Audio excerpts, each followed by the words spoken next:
ازيكم؟ معكم حازم تك فيو. النهارده معانا منتجين مش تكنولوجيين من المقام الاول، بس مهمين جدا في كل عربيه.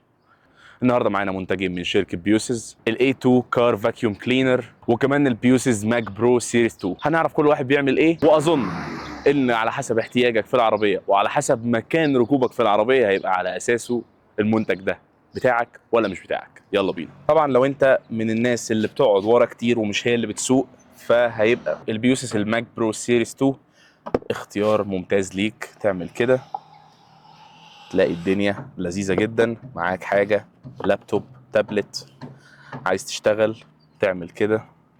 هنا ماك سيف لو معاك ايفون عايز تتفرج على حاجة تعلقه هنا، امورك تمام. لقيت كمان ان في كاب هولدر لطيف جدا وثابته جدا، يعني زي ما احنا شايفين الراس هنا ممسوكه قويه جدا. انا عاجبني بصراحه الماتيريال بتاعها، اساسا حاجه سوليد محترمه قوي. هنا انت ممكن تقول لي ممكن تتهز مني، فهقول لك صعب تتهز بحكم ان انت ايدك مريحه عليها فراجع على الكرسي، فصعب جدا انها تتهز او انها تتحرك بشكل يضايقك. فبصراحه منتج محترم جدا، الكواليتي بتاعته كويسه جدا، سوليد ويريح معاك، ما تحسش ان هو رخيص او ان هو ممكن يتكسر منك لو ريحت عليه.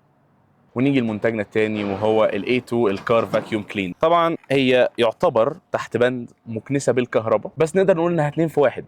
انت ممكن تستخدمها كمكنسه وفي نفس الوقت ممكن تستخدمها ككمبريسور هواء. هنشوف ازاي دلوقتي. يعني اول حاجه بيجي معاها الكيس الشيك ده، وفي نفس الوقت القطعه اللي بتسحب. تركب كده، خلاص القطعه ركبت، ترفع لفوق اون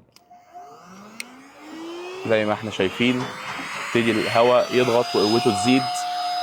واي مكان انت عايز تنظفه تعمل كده. اي حاجه موجوده في العربيه في اماكن ضيقه تطلع معاك، سواء بقى تراب، اي حاجه.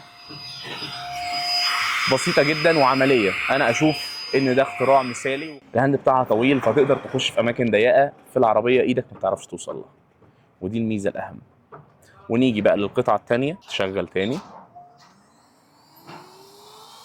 كومبريسور هواء،